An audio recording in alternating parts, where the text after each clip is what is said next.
יופי, אז אנחנו בדף ס"א עמוד ב' במשנה, וראינו שיש פה איזושהי שאלה, איזשהו נושא של המשנה, ויש פה 4 דעות, אז בואו נסביר מה הנושא, בעצם על מה המשנה מדברת. המדליק בתוך שלו, עד כמה תעבור הדלקה. זאת אומרת, מה זה עד כמה תעבור הדלקה? הרי מי שמדליק בתוך שלו, באופן עקרוני, יש עם זה בעיה או שאין עם זה בעיה? מה אתם אומרות? יש בעיה להדליק בתוך שלי? לא. אין בעיה, את אומרת. השאלה של המשנה היא, האם בכל זאת יש איזשהו גבול, איזשהו מרחק, שאם שמרתי עליו, אז אני בסדר, ואם לא שמרתי עליו, אז אני לא בסדר. כלומר, אם למשל יש לי שדה של 2 קילומטר, סתם אני מגזים, שדה של 2 קילומטר, והדלקתי אש באמצע השדה, לא ציפיתי שהאש תעבור מרחק כל כך גדול, שוב, אנחנו מדברים באש קולחת, כן, ראינו בשיעור הקודם שאש נכפפת. הרב יוחאי, זה לא קשור ממש בקשר ישיר למה שלמדנו פעם קודמת. זה קצת קשור, אבל לא בקשר ישיר. אנחנו עכשיו שואלים שאלה עקרונית. כשאני רוצה להגיד שאת פטורה על האש שהדלקת בתוך השדה שלך, אז האם יש איזשהו מרחק שזה, אני אומר, את הקפדת על זה, אז את בסדר, זה יחשב לך כאילו זה אונס. אם האש עברה מעבר למרחק הזה, אז המשנה אומרת, כן, יש מרחק כזה, וכל אחד מהתנאים אומר מרחק אחר. אז קודם כל נתחיל מהדעה דווקא השנייה, יותר פשוטה. רבי אליעזר אומר, ט"ז אמות כדרך רשות הרבים. זאת אומרת, במילים שלנו, 16 אמה. 16 אמה בערך 8 מטר. בערך 8 מטר. כלומר, אם את... אתה יכול שנייה להגיד שוב את השאלה? שוב, השאלה היא כזאת. תסתכלו רגע, בואו נעשה פה, ננסה לצייר פה, אני אוסיף פה רגע ריבוע, והריבוע הזה יעזור לנו קצת להבין. זה השדה שלי, בסדר? זה השדה שלי, ואני עומד פה באמצע. עכשיו רגע, אתם יודעות מה? אני אעשה את זה, הנה, אני עומד פה באמצע, אני פה, אני אקרא לי X, בסדר? עכשיו, מה המרחק שאם אני כן שמרתי אליו, אני הדלקתי פה באמצע, ואני כן שמרתי על המרחק הזה, אז אני אהיה פטור, אני אהיה בסדר. אני הדלקתי ושמרתי על מרחק סביר שאש לא תעבור אותו. אם היא עברה אותו, אני נחשב אנוס. בסדר? שמרתי את המרחק הראוי. אז נתחיל מהדעה השנייה, ועוד מעט נחזור לדעה הראשונה. אז הדעה השנייה אומרת... הרב יוחאי, אם המרחק שנשמר במקרה, אוקיי, נשרף לי השדה, המרחק ששמרתי ממה, על מה אנחנו מדברים? מאיפה שאני הבארתי, את רואה? אני ה-X. אתה הבארת את השדה שלך, התחשק לך?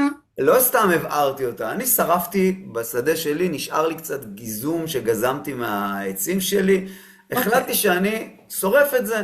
עכשיו, אני שמרתי על מרחק של, ניקח את רבי אליעזר, שמרתי על מרחק של 8 מטר, 16 אמה. שמרתי על המרחק הזה, אני אהיה פטור, כי אני שמרתי על מרחק סביר. בסדר? ביני לבין מה? ביני לבין השדה של חבר שלי, פה זה השדה של החבר, אוקיי. בטח, הנה, זה השדה שלי. רגע, זה השדה שלי. וזה... לא. זה השדה שלי. וזה השדה של חברי. כן? זה שדה של מישהו אחר. אז אם אני שמרתי את המרחק שכל אחד מהתנאים אומר, זה השדה של שמעון. אני ראובן, וזה השדה של שמעון. בסדר? יש? אז אני מדובר באש קולחת? כן, מדובר באש קולחת. ככה לפחות, לפי מה שהסברנו בשיעור הקודם, אמרנו שאש נכפפת, היא עוברת גם מרחקים גדולים, כי יש לה במה להיאחז. אנחנו מדברים על אש קולחת. בסדר? יפה. אז בואו נראה את כל הדעות. רבי אליעזר אומר 16 אמות. אני עוד מעט אחזור לרבי אלעזר בן עזריה. רבי עקיבא אומר 50 אמה. אז הוא יותר מחמיר. הוא אומר שאני צריך שיהיה 50 אמה כדי שאני אהיה פטור. אם לא היה 50 אמה, אם היה פחות מ-50 אמה, אני אהיה חייב. בסדר? רבי עקיבא מצריך שיהיה יותר. רבי שמעון אומר, הכל לפי הדלקה, לא מעניין אותי, לא מעניין אותי, כמה לפחות ככה מבינים עכשיו, לא מעניין אותי, את שרפת, ראובן שרף, זה הגיע לשמעון, זה לא מעניין אותי, אפילו היה 2 קילומטר, אם הוא שרף וזה עבר לחבר שלו, הוא צריך לשלם. זה 3 הדעות האחרונות. הדעה הראשונה, אני אסביר לכם אותה, בית קור זה שטח של 274 אמות על 274 אמות. זאת אומרת, אם בן אדם נמצא, אני אכתוב את זה רגע, שיהיה לנו יותר קל לראות את זה, אני אנסה לכתוב את זה פה, 274 על 274, כן? לפי 274 על 274, זה שדה של בית קור. זה לפי רבי אלעזר בן עזריה. כלומר, אם אני מדליק באמצע השדה שלי, אז כמה יש לי מהאמצע לכל אחד מהצדדים? זה פשוט 274 לחלק ל2.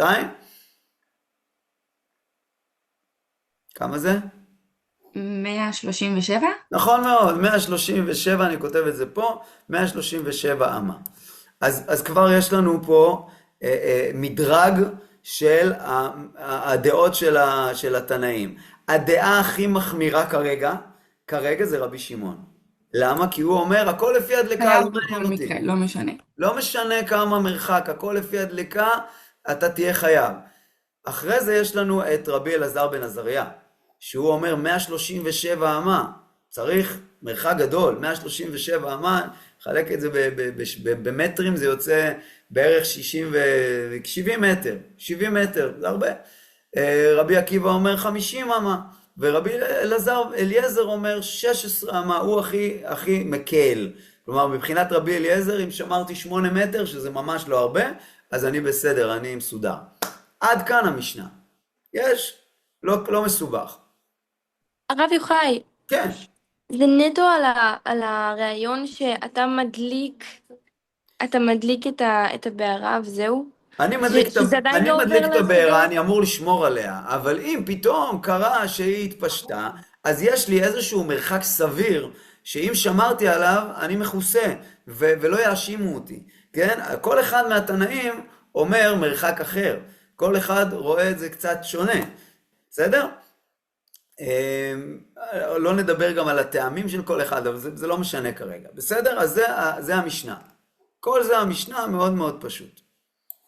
בסדר? זה המשנה, נסמן אותה ככה במלבן, אפילו אפשר לסמן את הדעות, לא צריך, כי בגמרא בעצם אנחנו נתייחס רק למישהו אחד. בסדר? ואני אמחוק אפילו את הציורים כרגע, שיהיה לנו פה יותר נוח לראות. נעיף את זה אמרנו, וגם את זה, יופי. אז זה המשנה. עכשיו נעבור לגמרא.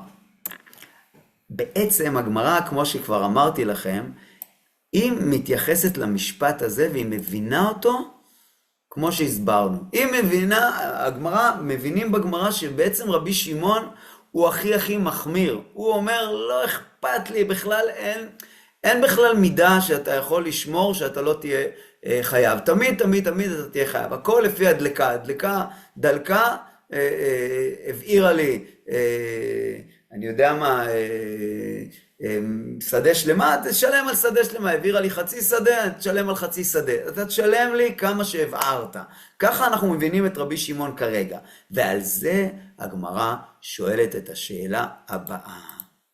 ולייתלה לרבי שמעון שיעורא בדלקה? בעצם בואו נסביר את המילים האלה בעברית שלנו.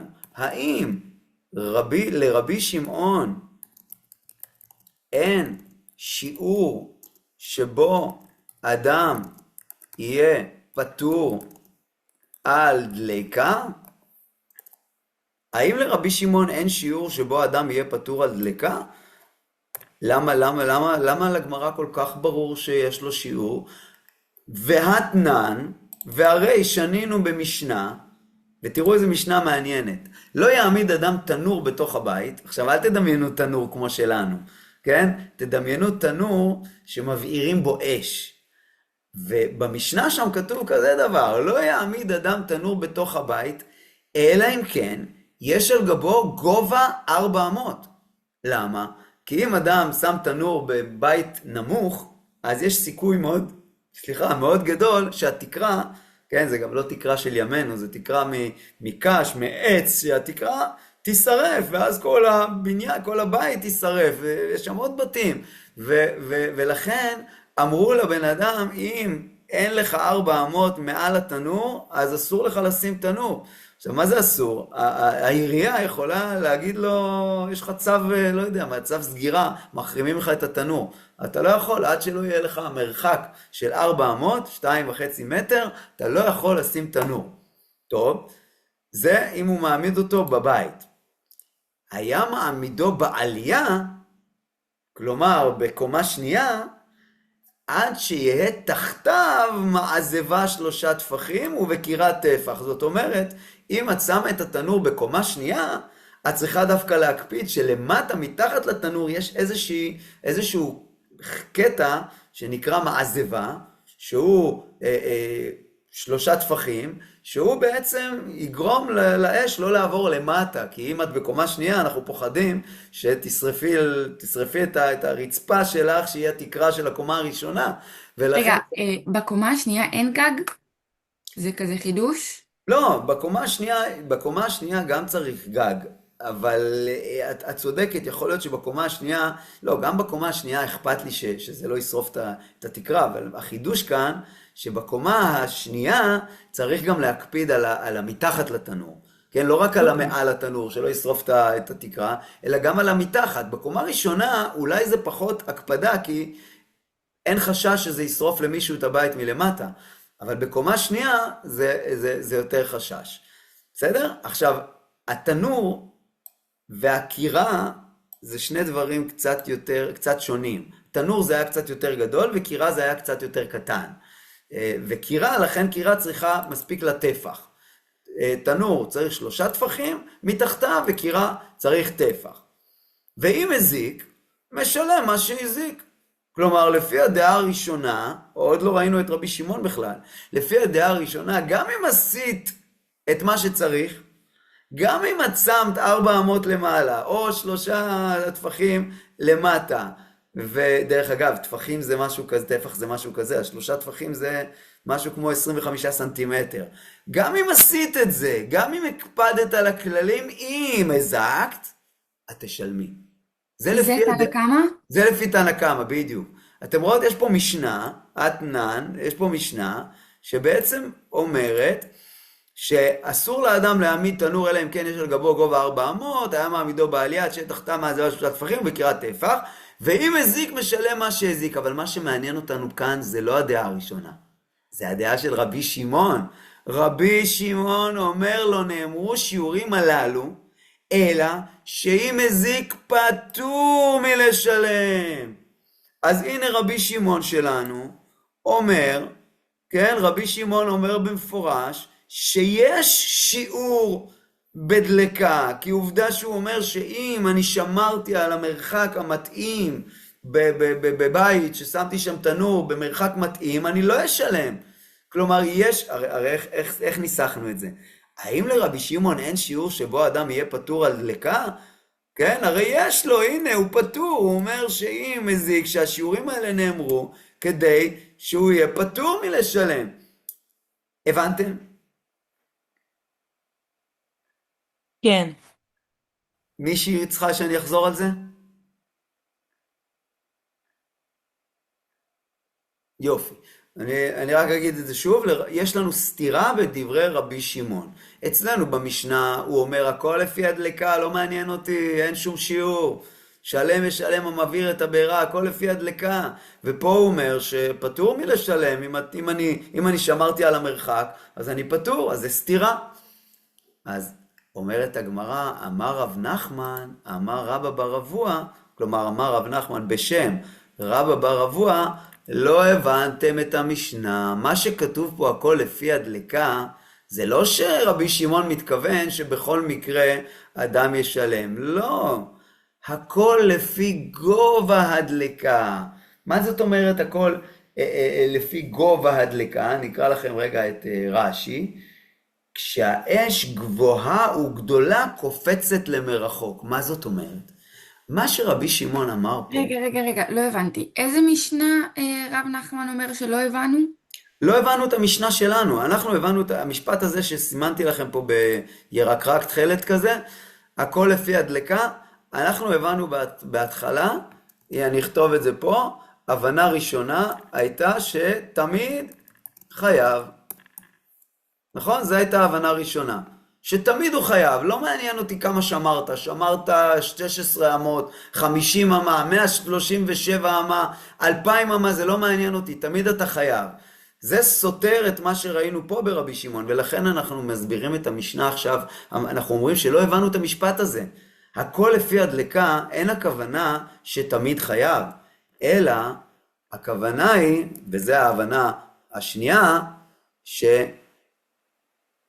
שהמרחק שאתה צריך לשמור, תלוי במה? בגובה בגובה. האש שהדלקת. כלומר, הכל לפי הדלקה, אז אם אמרנו שבהתחלה זה יש דלקה חייב, אז עכשיו זה הכל לפי הכנס מילה גובה הדלקה. בדיוק, זאת אומרת, אני מסכים, אומר רבי שמעון, שיש שיעור, אבל השיעור הוא לא קבוע. זאת אומרת, אני לא יכול להגיד לך כמו רבי אליעזר 16 אמות. אני גם לא יכול להגיד לך כמו רבי עקיבא 50 אמה, ואני גם לא יכול להגיד לך 137 אמה. אני אשפוט כל מקרה לגופו. אם הדלקת מדורה כזאת קטנה, אז יכול להיות שאני אגיד שמספיק 400. לא יודע, יכול להיות שאני אגיד פחות מהתנאים האחרים. ואם הדלקת מדורת ל"ג בעומר כמו במירון, יש שם כאלה, שמים 30 משטחים ומדליקים מדורה. אם הדלקת מדורה כזאת, יכול להיות שאני יותר יחמיר מרבי אלעזר בן עזריה. זאת אומרת, רבי שמעון, שהוא אומר הכל לפי הדלקה, צריך להוסיף פה מילה, הכל לפי גובה הדלקה. זאת אומרת, לא שאני אומר שאין שיעור שבו אתה תהיה פטור. אני בטח שאני מסכים שיש שיעור כזה. כמו שאמרתי פה עם התנור, יש שיעור. אבל פה בעניין הדלקה, בעניין אש, שאתה מדליק בשדה שלך, זה מאוד תלוי בגובה הדלקה, כן? עוד פעם נקרא את זה בגמרא. אמר רב נחמן, אמר רבא בר אבוה, הכל לפי גובה הדלקה. זה הכוונה, הכל לפי הדלקה. אתם רואות פה את הדמיון בין שני המשפטים האלה? רואות? בעצם, מה רב נחמן הוסיף פה?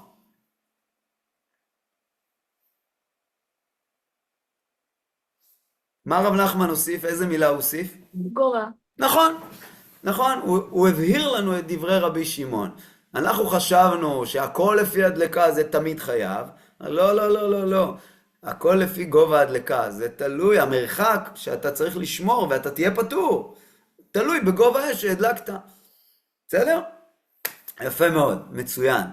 אמר רב יוסף, אמר רב יהודה, אמר שמואל, הלכה כרבי שמעון. באמת פוסקים הלכה כרבי שמעון, וכן אמר רב נחמן, אמר שמואל, הלכה כרבי שמעון. אז הנה הגמרא פוסקת הלכה כרבי שמעון. איזה מהדעות של רבי שמעון? הדעה שהסברנו, כמו שהסברנו אותה עכשיו.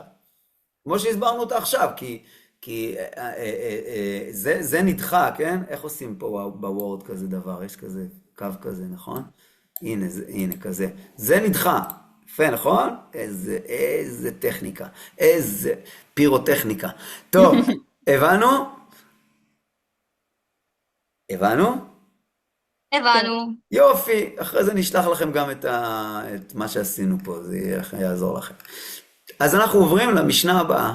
אם הבנו את זה, עוברים למשנה הבאה. המשנה הבאה. המשנה הזאת יהיה במבחן? בעיקרון אמרנו שלא, אבל יכול להיות שזה עדיף לכם, שאתם כבר זוכרות. הרב יוחאי, אתה הבטחת. אז הבטחתי, אז אני... הרב יוחאי, חובה שתשלח לנו סרטוני חזרה למבחן. אני חשבתי שאני זוכרת את החומר, ואז קראתי אותו והבנתי שממש ממש לא. אני אעשה לכם. אתם צודקות, אני לא עשיתי, אני אעשה לכם. תודה בסדר? רבה. יאללה, עוד משנה. המדליק את הגדיש. עוד פעם, אנחנו עדיין באש.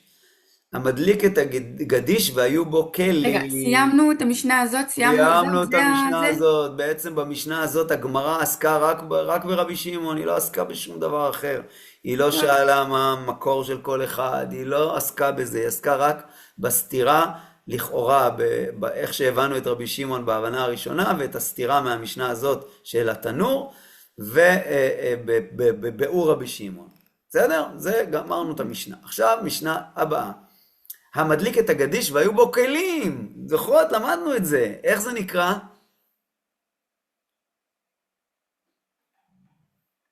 לא כולם ביחד? איך זה נקרא? נתחיל בטית. תבואה. לא, מתחיל דברים בטית. שחייב בידי אדם ופטור בידי שמיים? 4 אותיות, מתחיל בטית. המדליק את הגדיש. אני הדלקתי והיה בתוך הגדיש היה טוען? משהו. איך זה נקרא? טוען? טמון, לא זוכרות? נו, ואז זה חייב בידי אדם, פטור בידי לא. שמיים. או מה? הפוך. כן, אמרנו את זה בפטור בידי אדם? לא חושב שזה שאמרנו. לפני המון זמן. לא לא, משנה. שמה זה היה שולח את הבעירה ביד חירש שוטה וקטן. לא, היה גם את הטמון. נכון, אני זוכרת אותו. הזכרנו שם את הטמון, נכון. טוב, הזכרנו בסדר. שם את הטמון, הזכרנו שם את רבי יהודה, הנה רבי יהודה שלנו, נכון. אז בואו עכשיו אנחנו בעצם מגיעים למקור של המחלוקת בעניין טמון. זאת אומרת, אני הדלקתי, ואני חייב על הגדיש שלך, הגדיש שלך נשרף. גדיש זה הרמה של תבואה, אבל לפעמים היו מחביאים בתוך הגדיש כלים, מריצה, מעדר, לא יודע, היו מחביאים שם משהו. וכשאני שרפתי את הגדיש שלך, היה בו כלים, ודלקו, כלומר הם נשרפו. רבי יהודה אומר, משלם מה שבתוכו.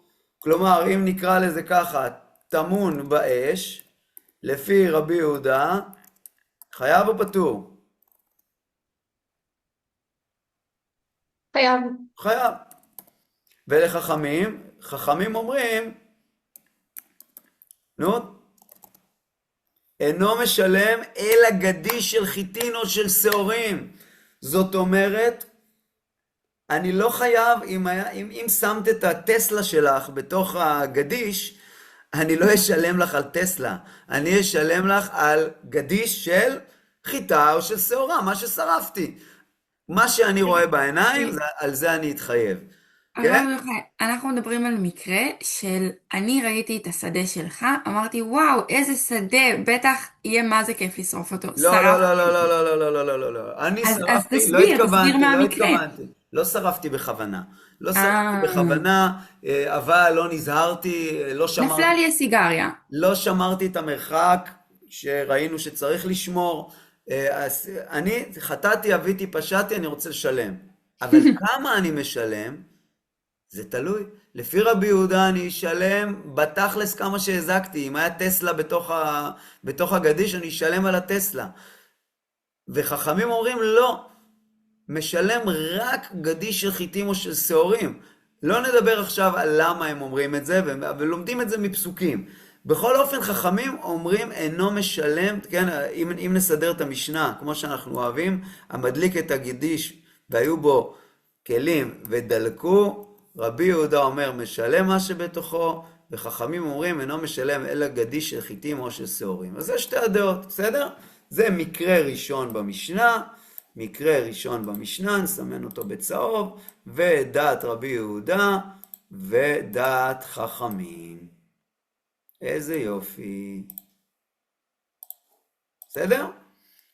זה מקרה ראשון. מקרה שני. זה לא מקרה שהיה עם המשל של דוד המלך? נכון, בדיוק. אז לפי חכמים הוא ישלם רק גדיש של חיטין או של שעורים. בסדר? מעולה.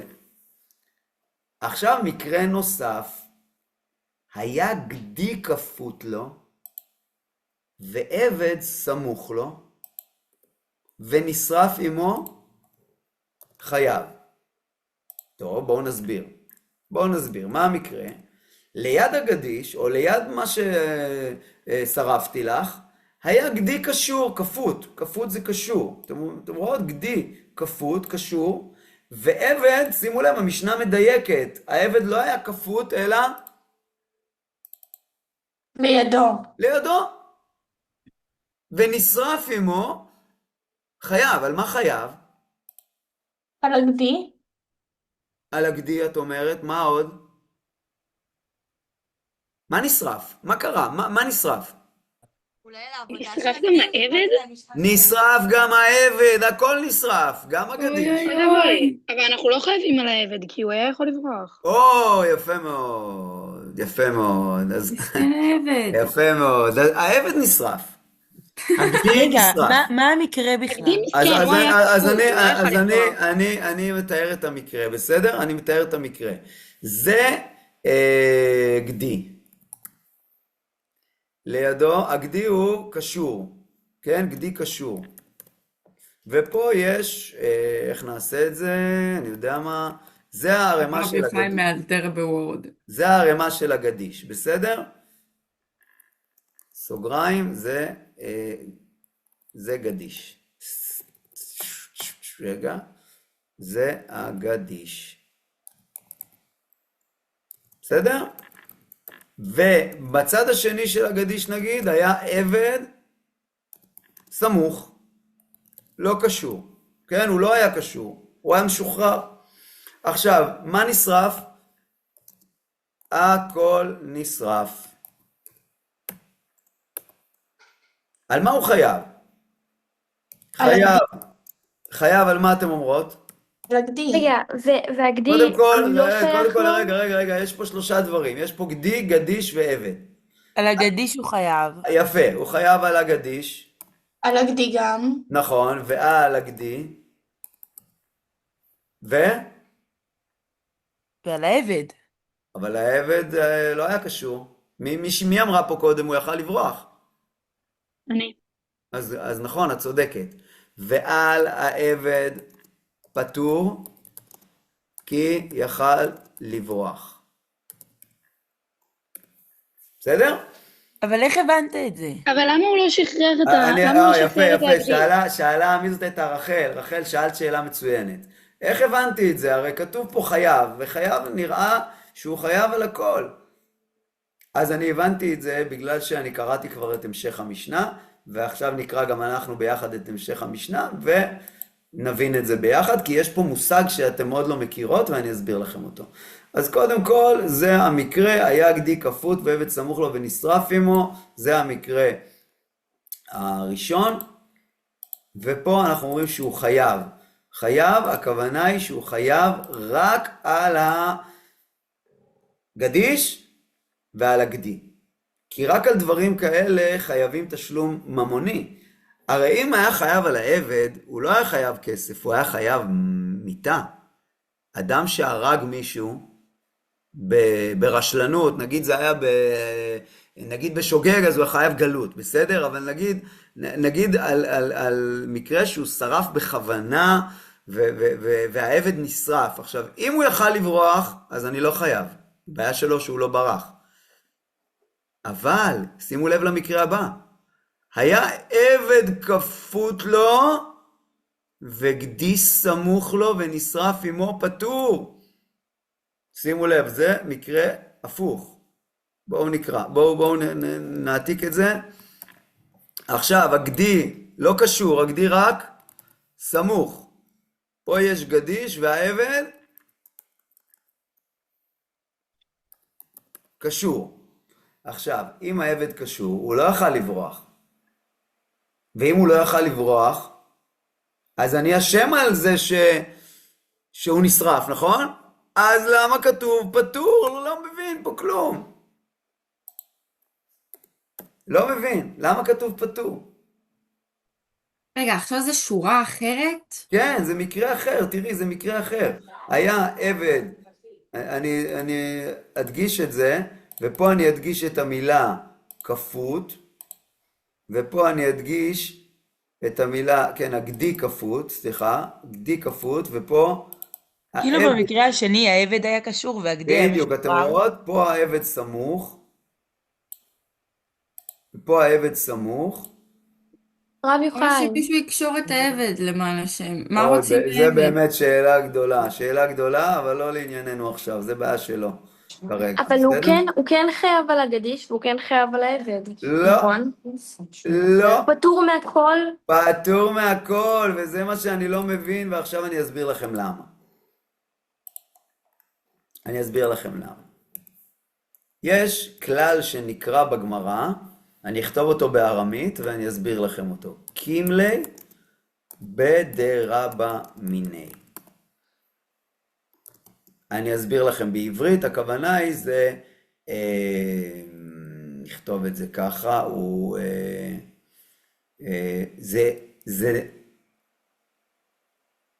הוא נפטר,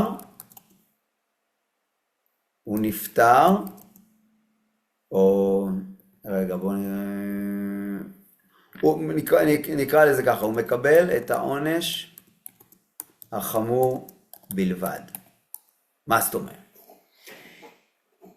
מה שכתוב פה פטור, זה רק על הגדי והגדיש. על הגדי והגדיש הוא פטור.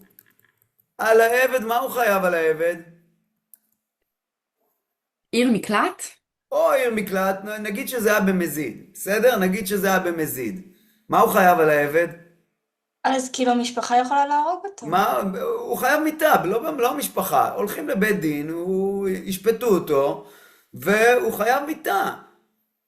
או שזה היה בשוגג, הוא חייב עונש הרבה יותר חמור מאשר כסף. יש כלל שאומר שאם אדם עושה מעשה אחד, ויש בו שני חיובים, אחד חיוב חמור ואחד חיוב קל, למשל אצלנו חיוב מוות וחיוב תשלום, הוא נפטר מחיוב התשלום ומקבל רק את החיוב הגבוה. מה אתם אומרות? מה אתם אומרות על הדין הזה? מעניין. אתם איתי? הוא הרג מישהו. נכון, הוא הרג מישהו, אבל כאילו תחשבו שמישהו רצח, ובבית משפט מחייבים אותו על החולצה של הנרצח, כי הרסת לו את החולצה. תשלם לו 30 שקל על החולצה. זה אבל זה מוזר. לא מה שעושים. זה לא מה שעושים, נכון? נכון, מחייבים אותו רק במיטה. נכון, אז זה בדיוק מה שהגמרא פה אומרת. קימלה בדרבא מיני, הכוונה היא שהוא מקבל את העונש החמור בלבד, ולכן מה שכתוב פה פטור מתשלומים. בגלל שהוא הרג פה בן אדם, הרג את העבד הקשור, מסכן העבד הזה, הוא הרג אותו, אז הוא יהיה חייב על העבד. ומכיוון שהוא חייב על העבד, אז הוא יהיה פטור מתשלומים. זה הכלל, זה כלל הלכתי שאדם פטור על משהו, על החיוב הקטן יותר, על החיוב השולי, נקרא לזה ככה. בסדר? הגמרא מדברת על פסיכופטים, למה שמישהו פשוט יקשור עבד וישרוף את ה... שוב, איפה זכויות העבדים? מה קורה פה? שוב, באמת, אני מקבל את כל מה שאתם אומרות, אנחנו מדברים הרבה פעמים בגמרא, מישהי שם עם רמקול פתוח ומישהו מדבר שם.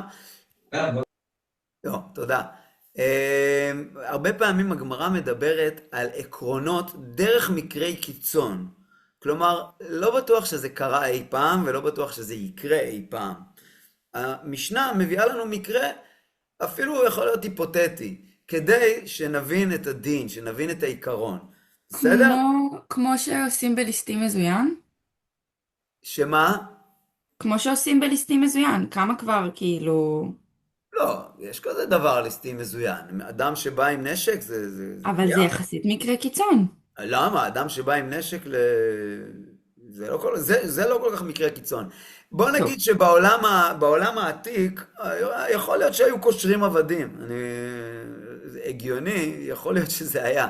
כן, היום לא קושרים עבדים, אבל כן, זה היה לא לפני הרבה שנים, היו בטוח קושרים עבדים. בכל אופן, הבנו את הרעיון. אז בינתיים בואו נראה מה היה לנו פה במשנה. היה לנו פה מקרה ראשון, טמון באש. המדליק את הגדיש והיו בו כלים ודלקו.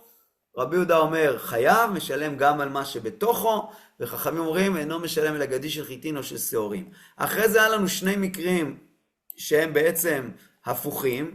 המקרה הראשון, הגדי קשור והעבד סמוך, העבד יכל לברוח אז אני לא חייב עליו, גם אם הוא נשרף זה בעיה שלו, כן?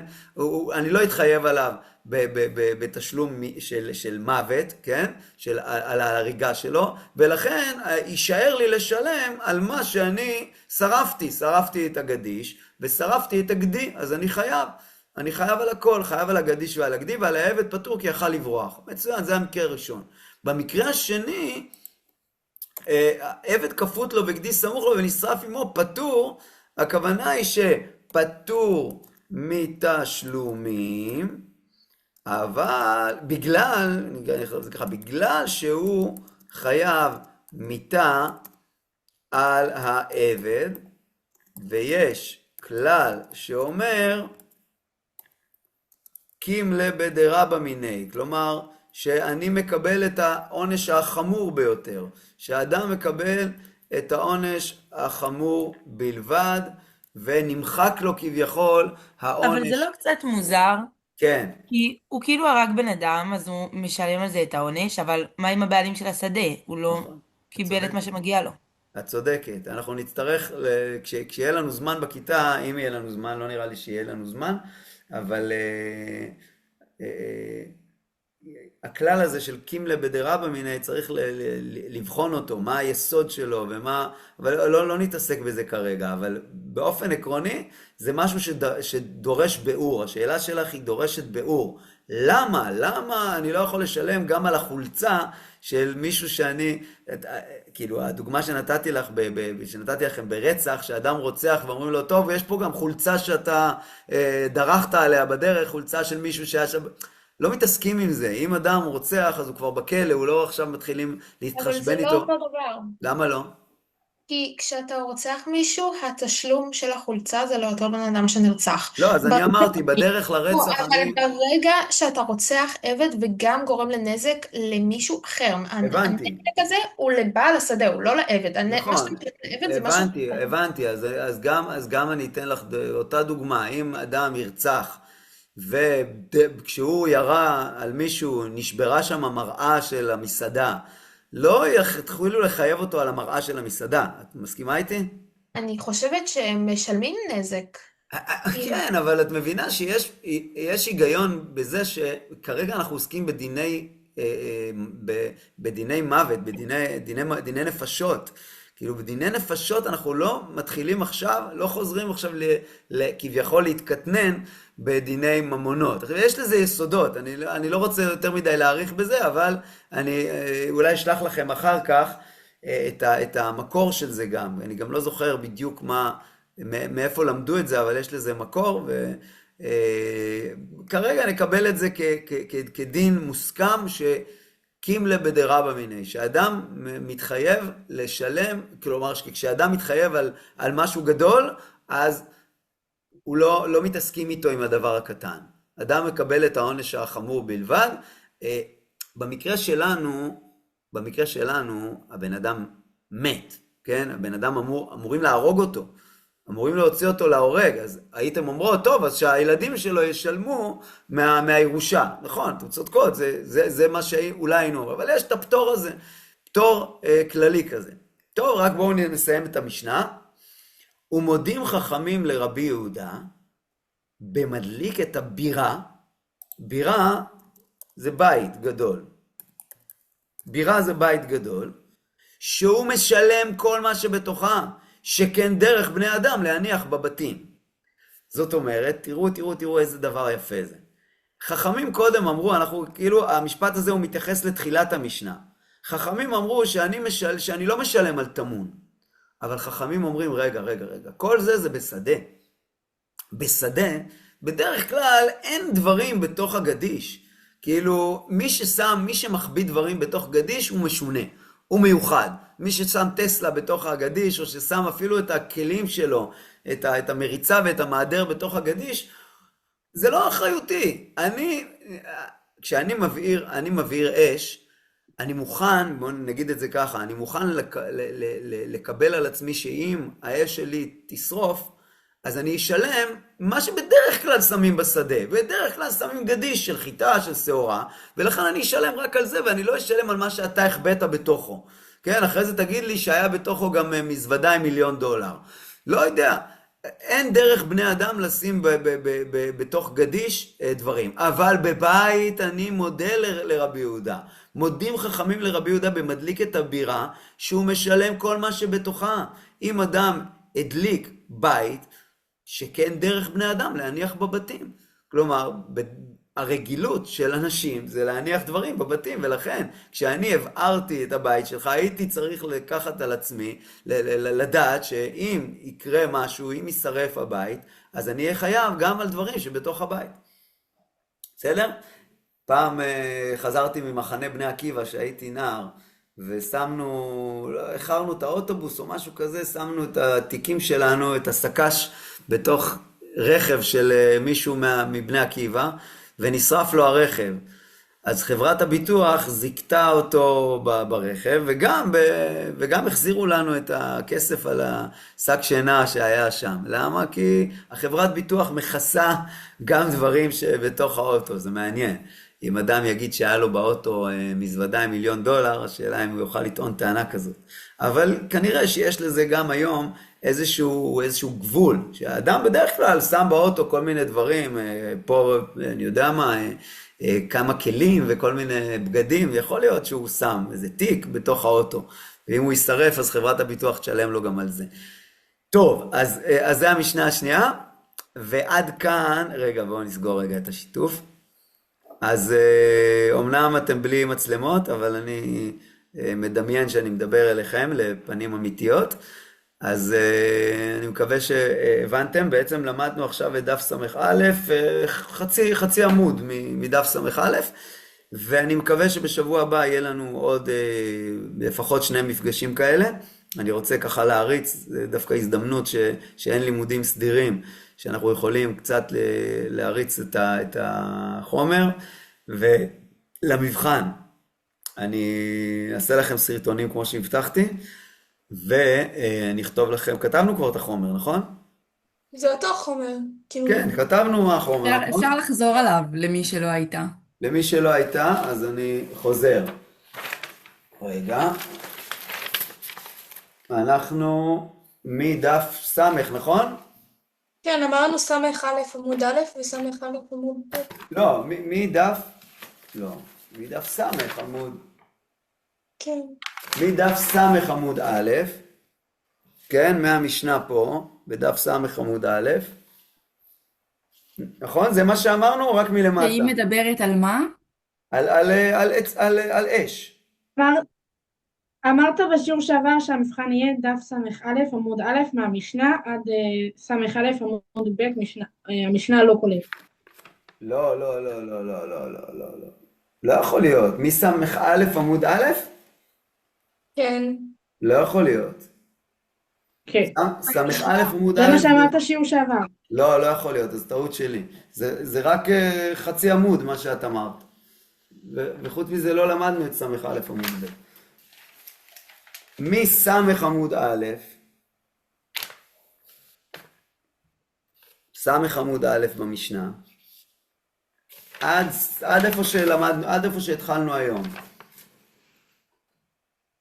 אבל לי דף סמך, בואו נרשום את זה רגע. מדף סמך מהמשנה שולח את הברירה עד כאילו רגע, בואו מה שעשינו. נרשום את זה בקבוצה שלנו. איפה הקבוצה שלנו?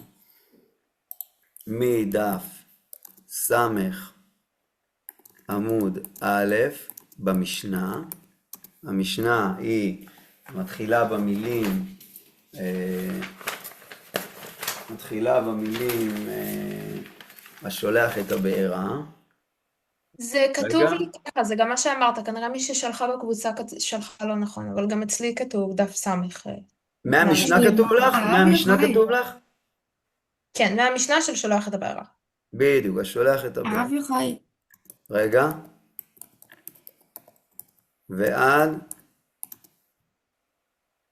תחילת דף סמך א' עמוד ב'.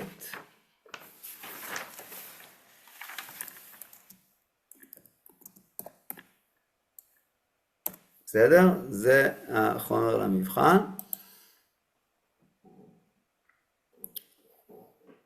בסדר? אז תודה על ההקשבה, ומי שצריכה עזרה פרטנית יכולה לפנות אליי, יש לי זמן, מי שרוצה, אם אתם רוצות אפילו קבוצה, לעשות איזושהי חזרה, אני פנוי, וביום ראשון אני אשתדל בכל מקרה שיהיה לנו שיעור. בסדר? אז בינתיים התראות, ואני אשלח לכם. מה? תודה רבה. תודה רבה, רב יוחאי, להתראות. יאללה, להתראות, ואני אשלח לכם. תודה רבה, יום טוב. ביי, יום טוב.